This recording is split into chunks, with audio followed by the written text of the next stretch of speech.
Mañana 2 semanas, 75 días por delante todavía. ¿Qué ha pasado? ¿Qué se ha movido? ¿No se ha movido nada? ¿En qué van las campañas? Sobre todo las presidenciales, las campañas que arrancaron ya Xóchitl Gálvez, Claudia Sheinbaum y Jorge Álvarez Maínez el pasado viernes 1 de marzo. Luis Miguel González. Luis Miguel, ¿cómo estás? Encantado, buenas noches. Muy buenas noches, Juan Pablo de Leo. Manuel, Juan Pablo. Miguel, Alicia, muy buenas noches. Alicia. Muy buenas ¿Cómo noches. estás, Alicia? Muy buenas noches. Buenas noches, Manuel. ¿Cómo vas viendo las cosas, Luis Miguel? 2 semanas se cumplen mañana. ¿Será que a mí me gusta la política? Me han parecido más divertidas de lo que pensaba, más entretenidas. Y creo que, además de los temas que los candidatos proponen, estas 2 semanas estuvieron muy marcados por la marcha del 8 de marzo. Y uno piensa el trabajo que le da a las políticas, a las campañas, agarrarse con otros temas que verdaderamente son muy sensibles. Yo veía en ese sentido el tema más interesante en estos 15 días ha sido la manifestación de las mujeres, y creo que ninguna de las candidatas, ni por supuesto Maínez, se pudo subir. Sí, el 8 de marzo, el viernes 8 de marzo, ¿no? A una semana justamente. ¿Cómo lo ves tú, Alicia? Igualmente, pero comentábamos un poco fuera de cámaras antes de entrar al programa que es un periodo bastante interesante porque pareciera que hay debate sin que se debatan los temas a fondo.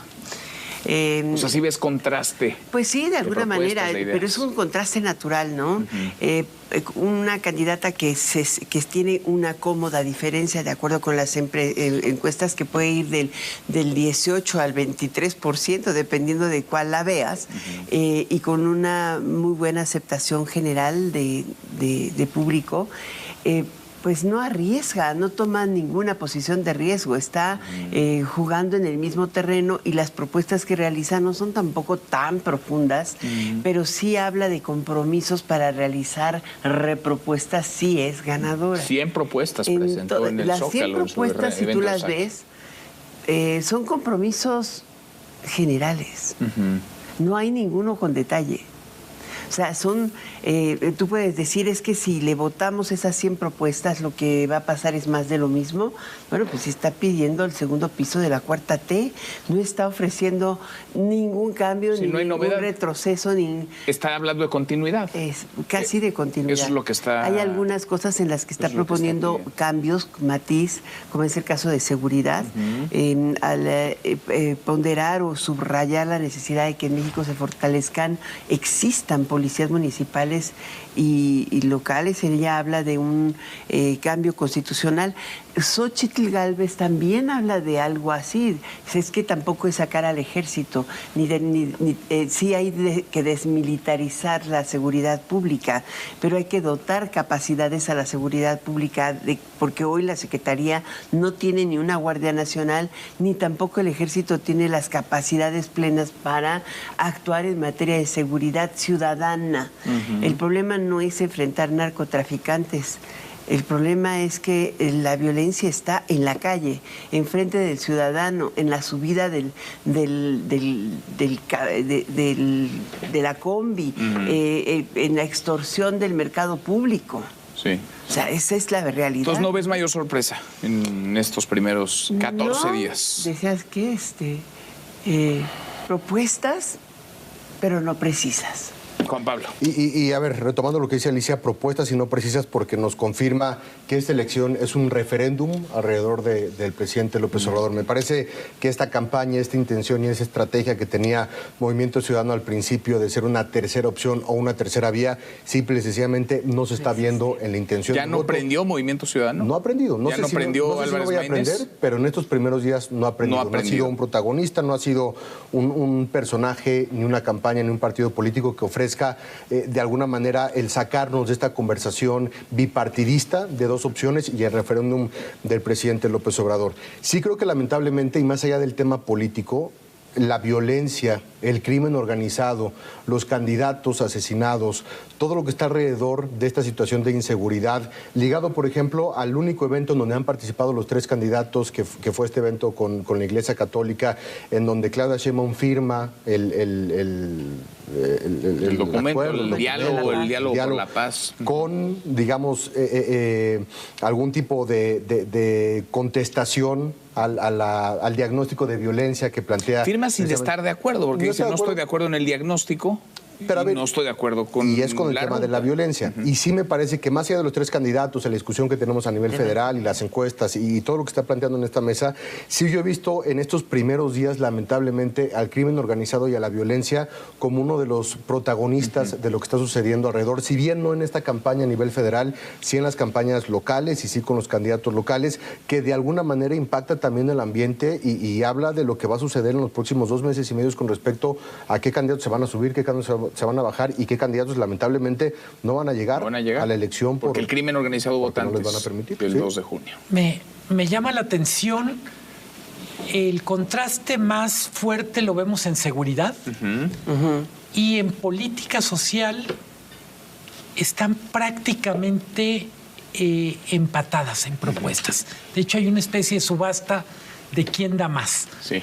Parecería o quién da menos, ¿no? Porque o quién da menos. ¿Quién le baja más a la edad para los programas sociales? Me llama la atención en política social, si uno solo siguiera a las 2 candidatos principales, lo que dirías es, vamos a tener continuidad en la política social, sin ninguna duda. Nadie está hablando de desaparecer programas sociales. Al contrario, es qué más vamos a poner.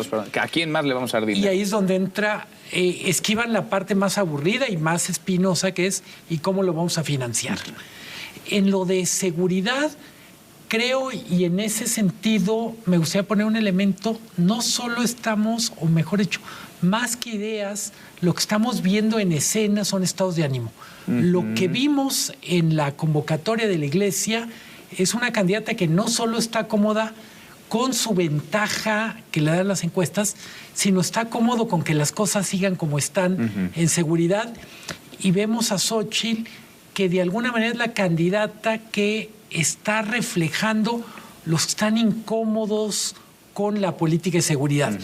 Y no es una discusión con estadísticas, es una cuestión de estados de ánimo. Quizá es, digamos, la muestra más fehaciente, la más acabada del cambio continuidad.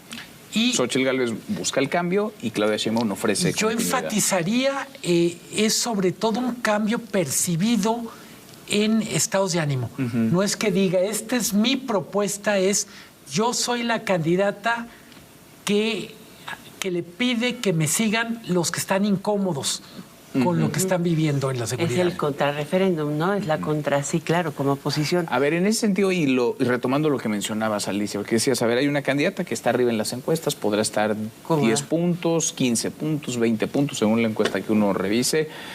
Una candidata que se está administrando, ¿no? Que arriesga poco, que sigue su estrategia, que apuesta por los mítines, por los recorridos y que no asiste a foros en donde pueda haber preguntas o contraste, foros a los que se asisten Xóchitl Gálvez y Jorge Álvarez Maínez. Y del otro lado una candidata que pues va a todas, ¿no? Xóchitl Gálvez va a todas, a donde le inviten, ahí está, y desde donde le invitan provoca o trata de provocar, digamos, un contraste. ¿Te parece que son correctas para el lugar en el que están en las encuestas ambas?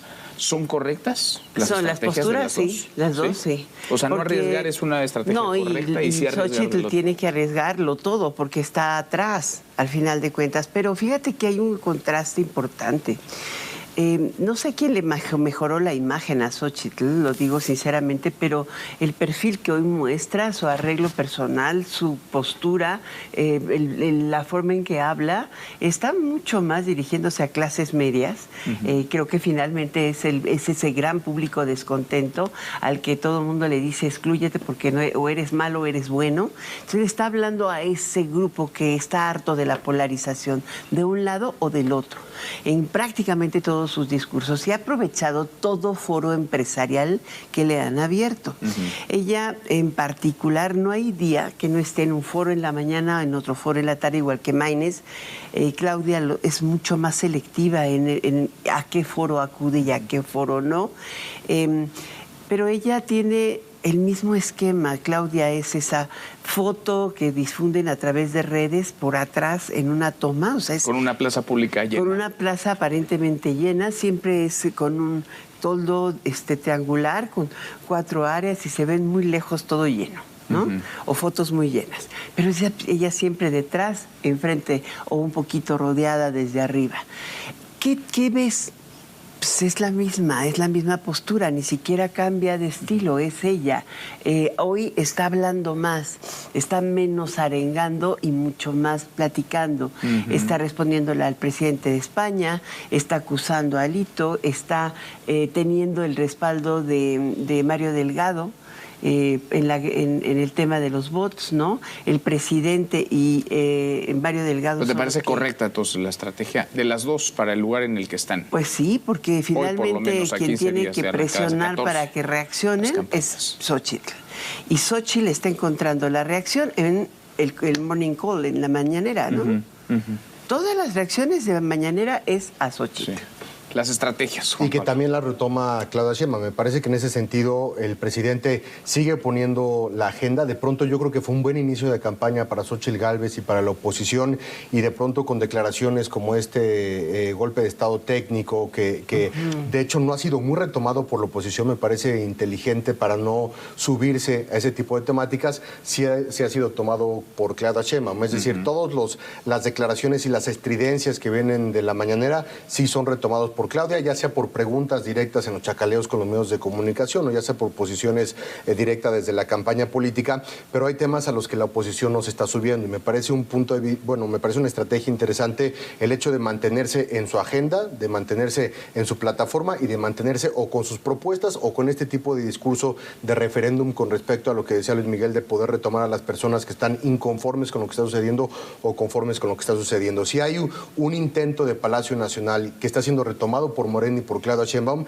pero que de pronto está siendo ignorado por la oposición, que se está manteniendo en mensaje, que es un tema que se le criticó durante los 5 o 6 años del gobierno del presidente López Obrador, que se permitía y se subían a los temas de la mañanera y a la agenda del presidente López Obrador, y en campaña me parece una estrategia interesante y que de alguna forma sí en estos primeros 10, 15 días de campaña les ha resultado en cuanto a lo que hemos visto de reacción de redes sociales y en cuanto también los pequeños movimientos que hemos estado viendo en las encuestas para la alianza de Morena y para la alianza de la oposición. Luis Miguel. Ay, ahorita que escuchaba a Juan Pablo, hay para mí una pregunta muy relevante, es de qué tamaño es el voto duro que ya cada quien tiene y de qué tamaño es el horizonte por conquistar. Decía Juan Pablo, y coincido, cuando Claudia Sheinbaum sigue la línea discursiva del presidente, no solo programáticas, sino los temas de la mañana, etcétera, da la impresión que ella dice: mi mayor activo es la confianza del presidente y la base de seguidores del presidente. Curiosamente, a los que no les gusta Claudia Sheinbaum lo ven como su principal negativo. Sí. Es decir, está demasiado cerca del presidente. La pregunta, por eso me parece relevante, es de qué tamaño estamos hablando y cada continente, y me parece que ahí aparece otra vez, estamos viendo mucho más polémica alrededor de las encuestas de lo que yo recuerdo en muchísimo tiempo. Sí. Antes decíamos, las encuestas son un dato, no te puedes pelear con la báscula o no te puedes pelear con una fotografía. Ahora sí estamos viendo mucha gente que está viviendo esta competencia con una relación incómoda con las encuestas. Y ahí también parece que hay dos posiciones que no se tocan, ¿no? Hay quienes dan las encuestas por válidas, ¿no? Que hablan, digamos, de una ventaja holgada y parecen alimentar esta idea de que ya está resuelta la elección. Y hay quienes dicen, no hay que hacer caso a las encuestas, esto no está resuelto, claro, dependiendo del lugar que cada quien ocupa en esas encuestas. Son parte también de la estrategia. Yo creo que a veces nos hace falta leer la otra parte de la encuesta y seguramente Juan Pablo nos dará la razón, ¿no? Porque yo he estado revisando inclusive las notas de pie de página y las metodologías que han estado subiendo en las encuestas del INE y te das cuenta de que alrededor del 40% de quienes dicen que van a votar no han decidido su voto. O sea, muchos indecisos. 40% de quienes dicen que van a votar no han decidido su voto. El 22% de quienes les han consultado dicen que no piensan ir a votar. Ajá. Entonces, el 60%, o sea, tú estás bordando ese 60-30-5 sobre 40% de la votación. Si fuera ese 40% es una votación alta. En la votación del 18 40% fue casi el 50% del padrón de la lista. No, de la lista votan más o menos en una elección presidencial alrededor del 63%. Pues es alta, pero tienes 20% de indecisos de esos que pueden votar.